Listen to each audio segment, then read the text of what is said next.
السلام علیکم ویورز، آپ سبھی کا ہمارے یوٹیوب چینل ریختہ کلاسز میں خیر مقدم ہے۔ امید کرتا ہوں کہ آپ سامعین بھی خیریت سے ہوں گے۔ تو آج میں آپ لوگوں کے سامنے راجندر سنگھ بیدی کی افسانہ نگاری کے بارے میں بتانے جا رہا ہوں۔ تو چلیے شروعات کرتے ہیں۔ اردو افسانے کی روایت میں ایک نمایاں نام راجندر سنگھ بیدی کا ہے۔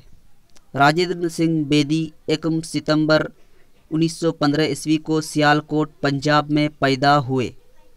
ان کی والدہ سیوا دیوی ہندو برہمن تھی اور والد ہیرا سنگھ ذات کے کھتری تھے۔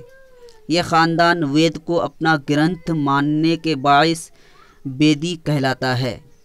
تو یہ خاندان جو تھا ان کا وید کو ماننے والے تھے۔ گرنتھ کے معنی ہوتے ہیں کوئی ایسی کتاب جو مذہبی کتاب ہو، اس کو گرنتھ کہتے ہیں۔ تو ان کا جو گرنتھ تھا وید کو ماننے والے تھے، اس کے وجہ سے وہ لوگ بیدی کہلائے۔ بیدی نے اپنا افسانوی سفر بھولا سے شروع کیا، جو 1936 عیسوی میں شائع ہو کر مقبول عام ہوا۔ اب جبکہ بیدی کا افسانوی سرمایہ دانا و دام 1936 عیسوی، گرہن 1944 عیسوی کو، کوکھ جلی 1949، اپنے دکھ مجھے دے دو 1965، ہاتھ ہمارے قلم ہوئے 1974 اور مکتی بودھ 1983 عیسوی جیسے افسانوی مجموعے کے ذریعہ کل 66 افسانے ہمارے سامنے آ چکے ہیں۔ تو ہم انہیں دیکھ کر اس بات کو شدت سے محسوس کرتے ہیں کہ بیدی نے اپنے افسانوں سے اردو افسانوی ادب کو ہی صرف قابل قدر نہیں بنایا، بلکہ اس صنف ادب کو اپنے فکر و فن سے اس قابل بھی بنایا کہ ہم مغرب کی ترقی یافتہ زبانوں کے افسانوں کی صف میں اردو افسانے کو رکھ سکیں۔ افسانہ در حقیقت اظہار خیال کا ایک مخصوص فن کا نام ہے۔ اس کی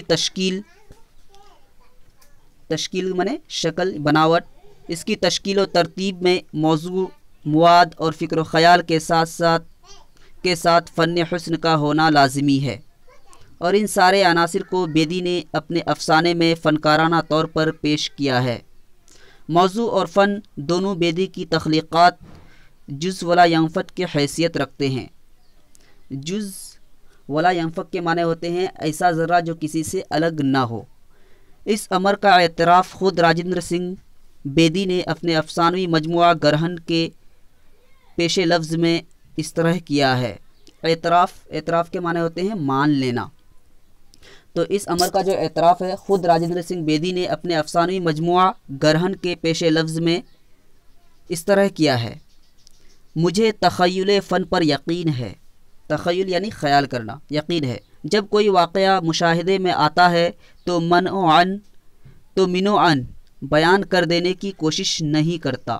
من و عن کے معنی ہوتے ہیں ہو بہو، یعنی ایک جیسا کر دینے کی کوشش نہیں کرتا، بلکہ حقیقت اور تخیل کے امتزاج سے جو چیز پیدا ہوتی ہے اسے احاطۂ تحریر میں لانے کی کوشش کرتا ہوں۔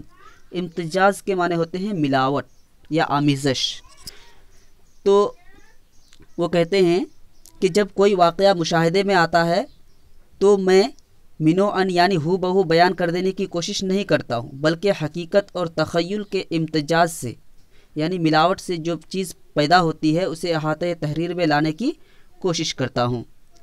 اگر بیدی کے تمام افسانوں کا مطالعہ کیا جائے تو یہ بات عیاں ہو جاتی ہے، یعنی ظاہر ہو جاتی ہے کہ ان کے افسانے کا موضوع بالکل مختلف اور منفرد ہے، یعنی بالکل ہی الگ ہے۔